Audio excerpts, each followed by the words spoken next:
Mis queridos hermanos, continuamos estudiando este hermoso folleto, Primera y Segunda a los Corintios. Y no se olviden, mis hermanos, de compartir. Compartan con aquellos que necesitan escuchar de la palabra de Dios.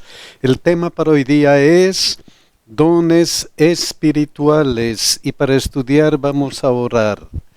Querido Dios que estás en los cielos, gracias porque tú en tu inmenso amor nos das algunos dones para la predicación del Evangelio. Señor, ayúdanos a entender tu propósito con estos dones espirituales.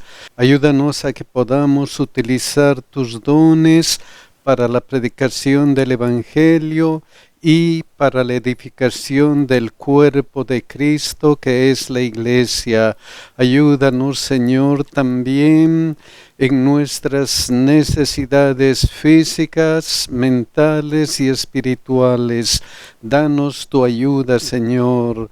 Te pedimos también por nuestros hijos, Señor. Ellos necesitan tu ayuda en sus estudios, en sus trabajos, en sus quehaceres diarios. Ayúdales, Señor, para que estén bien y para que sirvan como una luz aquí en la tierra. Señor, también no te olvides de nuestros hermanos que han puesto un pedido especial en el internet. Señor, bendíceles uno por uno. Cuida de sus necesidades de acuerdo a tu voluntad. Quédate con ellos y con todos nosotros en el nombre de Jesús. Amén. Tenemos el versículo de memoria en 1 Corintios 14:1. Miren lo que dice. Sigan el amor y procuren los dones espirituales, pero sobre todo que profeticen. Cuiden y procuren los dones espirituales. Esta semana estamos estudiando dones espirituales. Y el propósito de esta semana es que veremos que los dones espirituales fueron dados por Dios para promover la unidad en la iglesia y evitar divisiones. La diversidad de dones refleja el carácter del Dios Trino. Vamos a empezar con el primer día que titula Diversidad de dones. Vamos a ir a 1 Corintios 12:1. Miren lo que dice. No quiero, hermanos, que ignoréis acerca de los dones espirituales.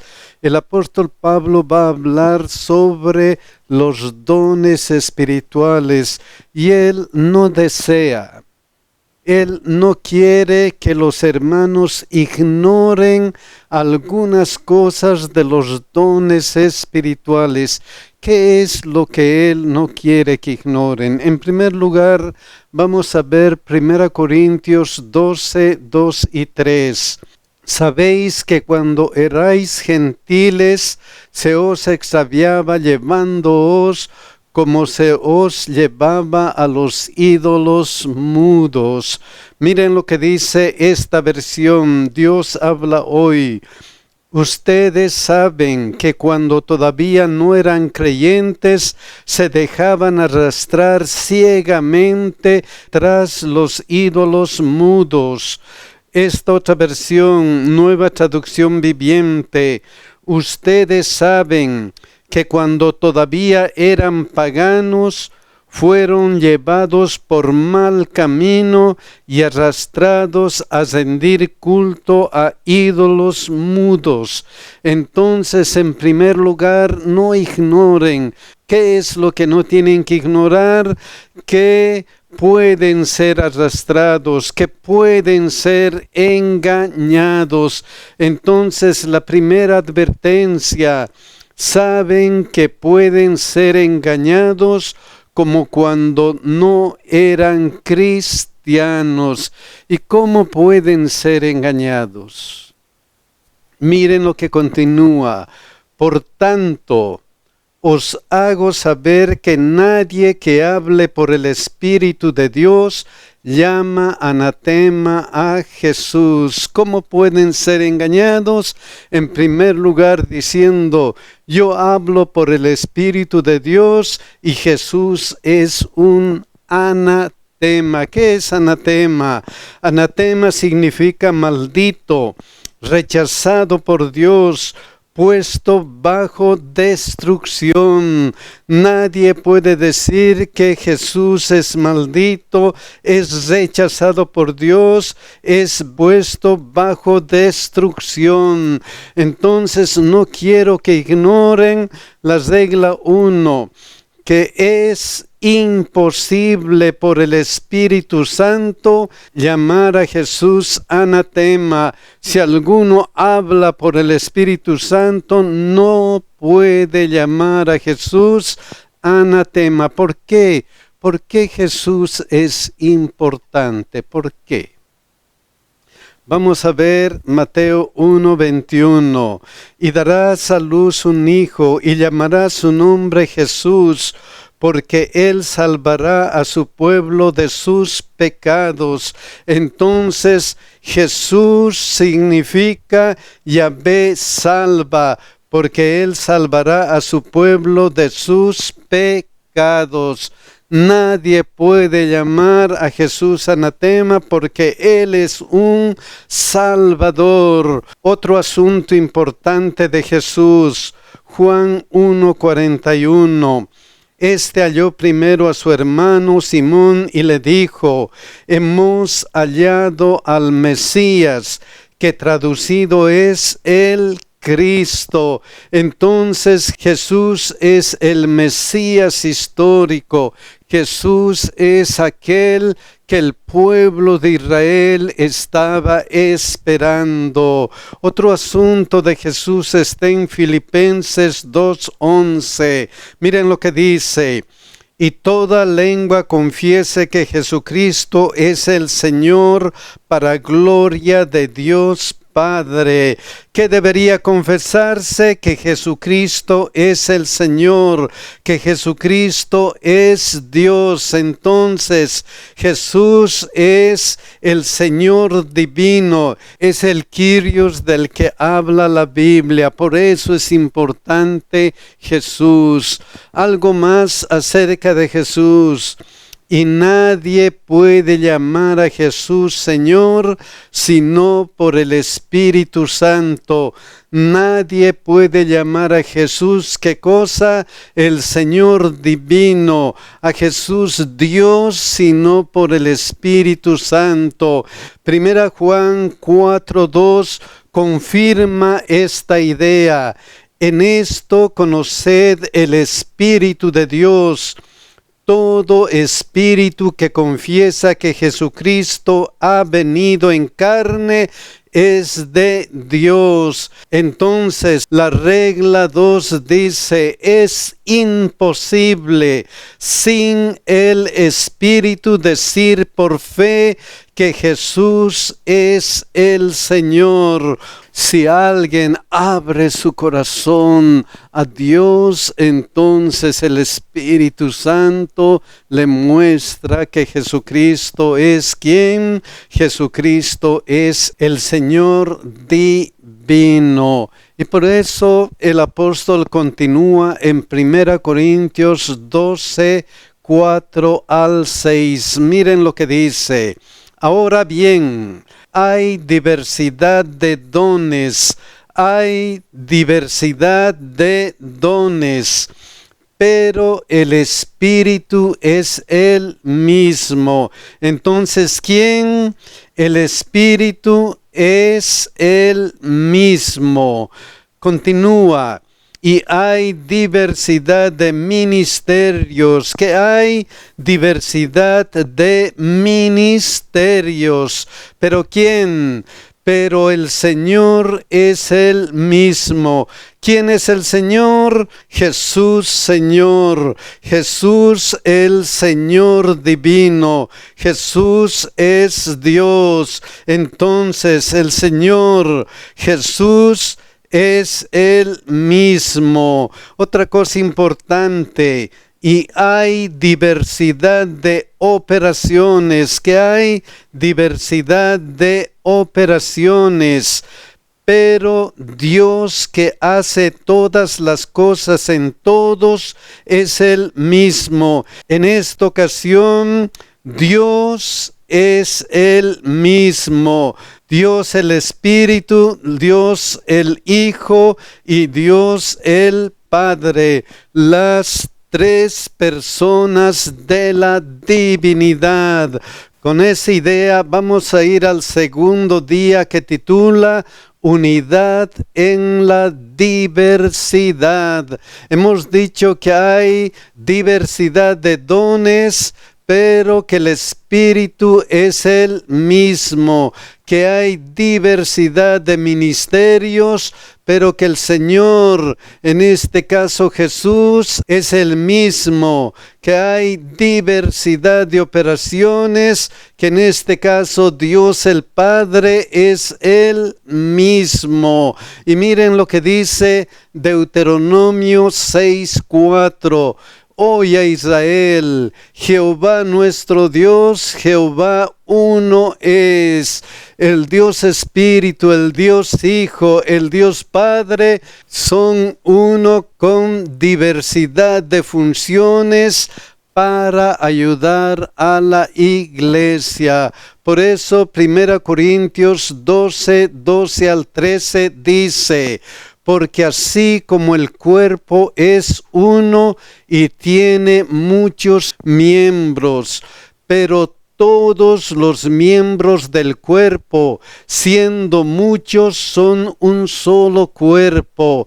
Así también Cristo, porque por un solo Espíritu fuimos todos bautizados en un cuerpo, sean judíos o griegos, sean esclavos o libres, todos hemos sido bautizados en un solo cuerpo. No importa la nacionalidad, no importa la cultura, no importa el estatus social, pero todos hemos sido bautizados por un solo Espíritu en un cuerpo, y a todos se nos dio a beber de un mismo Espíritu. Entonces, como el Dios Trino, la unidad cristiana no se basa en tener la misma personalidad, la misma cultura, la misma profesión o don. Se basa en pertenecer a Cristo y nada más que a Cristo.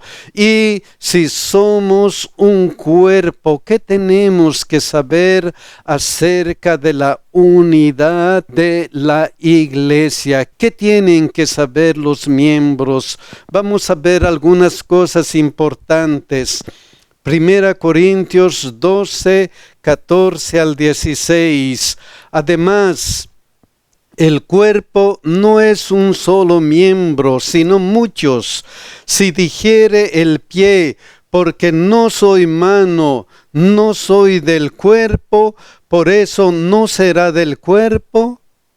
Y si dijere la oreja, porque no soy ojo, no soy del cuerpo, por eso no será del cuerpo. En otras palabras, el apóstol dice: ningún miembro puede decir no soy necesario, no soy del cuerpo. Otra cosa que necesitamos aprender: 1 Corintios 12, 20 y 21. Pero ahora son muchos los miembros, pero el cuerpo es uno solo. Ni el ojo puede decir a la mano, no te necesito, ni tampoco la cabeza a los pies, no tengo necesidad de vosotros. Entonces, ningún miembro puede decir, no necesito a los demás. Todos son partes de un solo cuerpo. Otra vez vamos a ir a 1 Corintios 12, 22 y 23. ¿Qué nos enseña esta parte? Antes bien, los miembros del cuerpo que parecen más débiles son los más necesarios, y aquellos del cuerpo que nos parecen menos dignos, a estos vestimos más dignamente, y los que en nosotros son menos decorosos se tratan con más decoro. Entonces, ningún miembro puede decir: no soy importante, soy el más débil, no sirvo para nada. Todos los miembros de la iglesia son importantes, y porque ningún miembro puede decir: no soy necesario, no necesito a los demás, no soy importante, entonces el apóstol Pablo recalca por qué es importante la unión entre todos los miembros de la iglesia. ¿Por qué? ¿Para qué es importante? 1 Corintios 12, 25. Para que no haya desavenencia en el cuerpo, sino que los miembros todos se preocupen los unos por los otros. ¿Para qué? El propósito es que los miembros deben preocuparse unos por otros. Y como todos pertenecemos al cuerpo de Cristo, ¿qué hace Dios con los miembros de la iglesia? Miren lo que dice 1 Corintios 12, 27 y 28. Vosotros pues sois el cuerpo de Cristo y miembros cada uno en particular. Y a unos puso Dios en la iglesia, primeramente apóstoles, luego profetas, lo tercero maestros, luego los que hacen milagros, después los que sanan, los que ayudan, los que administran, los que tienen don de lenguas. ¿Qué hizo Dios con los miembros de la iglesia? A cada uno Dios nos da una función, algo que debemos hacer, y para lograr hacer esa función, para lograr lo que nos pide Dios, ¿qué es lo que Dios nos da a cada uno de nosotros? ¿Qué nos da Dios? Miren lo que dice 1 Corintios 12, 7 al 10. Pero a cada uno les es dada la manifestación del Espíritu para provecho. Entonces Dios nos pide que hagamos algo en la iglesia, y Dios nos da su Espíritu. ¿Para qué? Para provecho, para preocuparse unos por los otros, para hacer crecer la iglesia. ¿Y qué es lo que nos da Dios a cada uno? Continúa: porque a este es dada por el Espíritu palabra de sabiduría, a otro palabra de ciencia según el mismo Espíritu, a otro fe por el mismo Espíritu, y a otro dones de sanidad por el mismo Espíritu, a otro el hacer milagros, a otro profecía, a otro discernimiento de espíritus, a otro diversos géneros de lenguas, y a otro interpretación de lenguas. Entonces el apóstol Pablo nos dice: Dios nos coloca en la iglesia para cumplir algunas funciones, para hacer algo. Y como Dios nos pone en la iglesia para hacer algo, Él nos da a cada uno, según nuestra necesidad, algún don espiritual. Entonces, en la iglesia, la diversidad de deberes y dones no divide, sino enriquece. Es para que la iglesia crezca armoniosamente. Vamos a pasar al tercer día, que titula Un camino más excelente. Hemos visto que los miembros deben preocuparse unos por otros. Hemos visto que en la iglesia la diversidad de deberes y dones no divide, sino que enriquece. Y Dios ha dado dones. Y el apóstol Pablo recalca que estos dones necesitan algo especial. Miren lo que dice 1 Corintios 13, 1 al 3. Si yo hablase lenguas humanas y angélicas y no tengo amor, vengo a ser como metal que resuena o címbalo que retiñe. La clave es el amor. Y si tuviese por profecía y entendiese todos los misterios y toda ciencia, y si tuviese toda la fe de tal manera que trasladase los montes y no tengo amor, nada soy.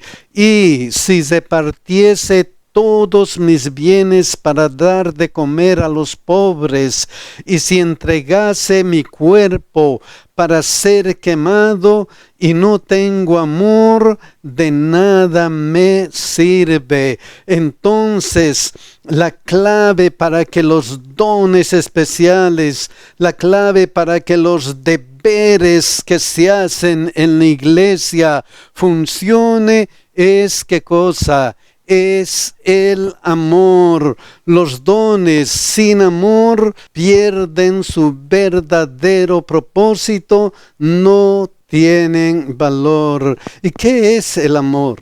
¿Qué significa la palabra amor? Miren cómo define amor el apóstol Pablo en 1 Corintios 13, 4 al 7. Vamos a ver la Nueva Versión Internacional. En estos versículos el apóstol nos dice qué es lo que hace el amor y qué es lo que no hace el amor. Vamos a ver, el amor es paciente. ¿Qué es el amor? El amor es paciente. Es bondadoso. ¿Qué hace el amor? El amor es bondadoso. El amor no es envidioso. ¿Qué es lo que no hace el amor? El amor no es envidioso. Sigue, ni presumido. ¿Qué no hace el amor? El amor no es presumido. Luego, ni orgulloso. ¿Qué no hace el amor? El amor no es orgulloso. Luego, no se comporta con rudeza. ¿Qué es lo que no hace el amor? No es rudo. Otra cosa importante, no es egoísta. ¿Qué no hace el amor? El amor no es egoísta. Luego, el amor no se enoja fácilmente. ¿Qué es lo que no hace el amor? El amor no se enoja fácilmente. No guarda rencor. ¿Qué hace el amor? No guarda rencor. Luego dice, el amor no se deleita en la maldad. ¿Qué es lo que no hace el amor? El amor no se deleita en la maldad. Otra cosa importante, sino que se regocija con la verdad. ¿Qué hace el amor? El amor se regocija con la verdad. Otra cosa, todo lo disculpa. ¿Qué hace el amor? El amor todo lo disculpa. ¿Qué más? Todo lo cree. ¿Qué hace el amor? todo lo cree. Algo más, todo lo espera. ¿Qué hace el amor? Todo lo espera. Finalmente, ¿qué hace el amor? Todo lo soporta. El amor todo lo soporta. Si nosotros analizamos esta lista, entonces nos damos cuenta que el amor no es un sentimiento. El amor no es una emoción. El amor es una acción. El amor es un acto que sale del corazón. El amor es visible. El amor es paciente. El amor es bondadoso. El amor se regocija con la verdad. Todo lo disculpa, todo lo cree, todo lo espera, todo lo soporta. Si uno ama, entonces no es envidioso. Si uno tiene amor, no es presumido. Si uno es amoroso, no es orgulloso. Si uno ama, no es rudo. Si uno ama, no es egoísta. No se enoja, no guarda rencor, no se deleita en la maldad. El amor es acción. ¿Por qué? Porque el amor proviene ¿de quién? De Dios, porque Dios es amor. El amor es una de las cosas más importantes que hay aquí en la tierra. Por eso 1 Corintios 13:13 dice: y ahora permanecen la fe, la esperanza y el amor, estos tres, pero el mayor de ellos es el amor. Por eso Dios dice: amarás a Dios con todo tu corazón, con toda tu alma y con toda tu mente, y amarás a tu prójimo como a ti mismo. Vamos a ir al cuarto día, que titula el don de lenguas. Un don que el apóstol Pablo enfatiza por algunas cosas que estaba ocurriendo en Corinto. Vamos a ver 1 Corintios 12:10. A otro el hacer milagros, a otro profecía, a otro discernimiento de espíritus, a otro diverso género de lenguas. Entonces, el don de lenguas es un don que el Espíritu Santo otorga a algunos feligreses. ¿Qué estaba pasando en Corinto? Por lo que el apóstol Pablo enfatiza el don de lenguas. ¿Qué estaba pasando?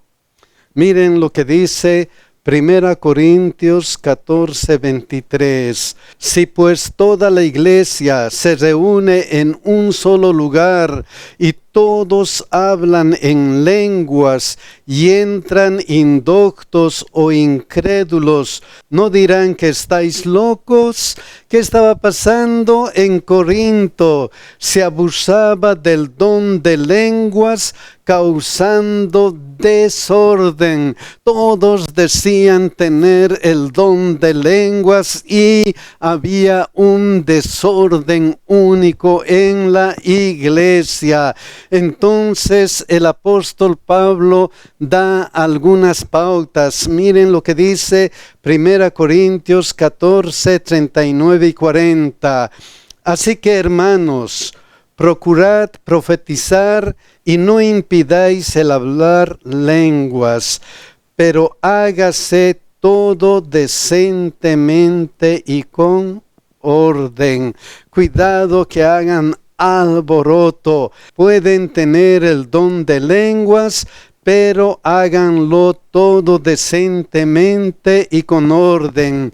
Entonces, se puede tener el don de lenguas, pero se lo debe hacer decentemente y con orden. ¿Y cómo se puede hacer decentemente y con orden? Vamos a ver 1 Corintios 14:13. Por lo cual, el que habla en lengua extraña, pida en oración poder interpretarla. Para hacerlo decentemente y con orden, hay necesidad de interpretar lo que se habla con el don de lenguas. ¿Qué más? 1 Corintios 14, 26. ¿Qué hay pues, hermanos? Cuando os reunís, cada uno de vosotros tiene salmo, tiene doctrina, tiene lengua, tiene revelación, tiene interpretación. ¿Para qué? Hágase todo para edificación. ¿Para qué? El don de lenguas debe ser comprendido porque es para la edificación de la iglesia. Vamos a ir con ese pensamiento al día 5 que titula El don de profecía. 1 Corintios 14, 3, miren lo que dice. Pero el que profetiza habla a los hombres para edificación, exhortación y consolación. ¿Para qué sirve el don de profecía? El propósito del don de profecía es edificar, exhortar y consolar a la iglesia. ¿Y cómo utiliza Dios el don de profecía? ¿Cómo utiliza? De dos formas. En primer lugar, Amós 3:7. Porque no hará nada Jehová el Señor sin que revele su secreto a sus siervos los profetas. En primer lugar, Dios usa a los profetas para predecir acontecimientos futuros, para mostrar lo que va a pasar en el futuro. En segundo lugar, miren lo que dice Hechos 15:32. Y Judas y Silas, como ellos también eran profetas, consolaron y confirmaron a los hermanos con abundancia de palabras. Entonces, Dios usa a los profetas para que en su nombre consuelen y confirmen a la iglesia, a los hermanos. Si Dios tiene profetas para predecir el futuro y para ayudar a la iglesia, entonces debe haber falsos y verdaderos profetas. Por eso es importante que si alguien afirma ser profeta, debe ser evaluado según ¿qué cosa? Según la Santa Biblia, según lo que dice la Sagrada Escritura. ¿Y cuál es el proceso de evaluación de un profeta? Vamos a ver algunos versículos. Deuteronomio 18, 22. Miren lo que dice. Si el profeta hablare en nombre de Jehová y no se cumpliere lo que dijo, ni aconteciere, es palabra que Jehová no ha hablado. Con presunción la habló el tal profeta, no tengas temor de él. Entonces, la primera regla para evaluar un profeta es las profecías o predicciones anunciadas por la persona deben cumplirse. Y todo lo que ha dicho Jesucristo en la profecía bíblica se está cumpliendo constantemente. Una segunda regla, Isaías 8:20, a la ley y al testimonio, si no dijeren conforme a esto, es porque no les ha amanecido. A la ley y al testimonio. La regla número 2, el mensaje debe concordar o estar en armonía con lo que dice la Biblia. La Biblia es la prueba de un profeta verdadero. Otra regla está en 1 Juan 4, 1 al 3. Miren lo que dice: amados, no creáis a todo espíritu, sino probad los espíritus si son de Dios, porque muchos falsos profetas han salido por el mundo. En esto conoced el Espíritu de Dios. Todo espíritu que confiesa que Jesucristo ha venido en carne es de Dios, y todo espíritu que no confiesa que Jesucristo ha venido en carne no es de Dios. Y este es el espíritu del anticristo, el cual vosotros habéis oído que viene y que ahora ya está en el mundo. Entonces, ¿qué dice la regla 3? La vida o conducta de la persona debe demostrar un compromiso con Cristo. Debe confesar que Jesucristo ha venido en carne. Debe confesar que Jesucristo es Dios, que se hizo carne para salvarnos a cada uno de nosotros. Hay una cuarta regla que está en Mateo 7, 15 al 20. Guardaos de los falsos profetas que vienen a vosotros con vestidos de ovejas, pero por dentro son lobos rapaces. Por sus frutos los conoceréis. ¿Acaso se recogen uvas de los espinos o higos de los abrojos?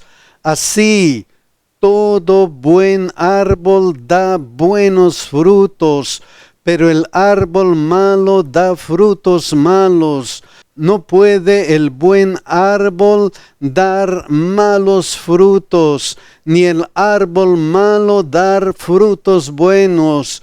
Todo árbol que no da buen fruto es cortado y echado en el fuego. Así que por sus frutos los conoceréis. Entonces la regla 4 es: Jesús dijo que los falsos profetas serían reconocidos. ¿Por qué? Por sus frutos. 4 reglas para reconocer si un profeta es falso o verdadero. Y la Biblia dice algo especial acerca del pueblo que va a vivir en los últimos días aquí en la tierra. Miren lo que dice Apocalipsis 12, 17. Entonces el dragón se llenó de ira contra la mujer y se fue a hacer guerra contra el resto de la descendencia de ella, los que guardan los mandamientos de Dios. ¿Qué hace el pueblo remanente? El pueblo que vive en los últimos días de la tierra guarda los mandamientos de Dios. ¿Qué más? Y tiene el testimonio de Jesucristo. ¿Qué es el testimonio de Jesucristo? Miren lo que dice Apocalipsis 19:10. Yo me postré a sus pies para adorarle, y él me dijo: mira, no lo hagas, yo soy consiervo tuyo y de tus hermanos que retienen el testimonio de Jesús. ¿Retienen qué cosa? El testimonio de Jesús. ¿Y qué es lo que añade? Adora a Dios, porque el testimonio de Jesús es el espíritu de profecía que tiene el pueblo que vive en el tiempo del fin. El pueblo del fin tiene el espíritu de profecía, y como pueblo de Dios, la Iglesia Adventista del Séptimo Día cree que la hermana de White cumple estas 4 reglas de un profeta verdadero, y es la profetisa de los últimos días. Mis queridos hermanos, aquí en la Biblia tenemos todo lo que Dios quiere que hagamos para la edificación de la iglesia. Dios ha dado dones y Dios quiere que utilicemos esos dones con amor. Ojalá que cada uno de nosotros pidamos a Dios: Señor, aumenta nuestro amor, aumenta nuestra capacidad de edificar a la iglesia. Que Dios nos bendiga y que Dios nos cuide, mis hermanos.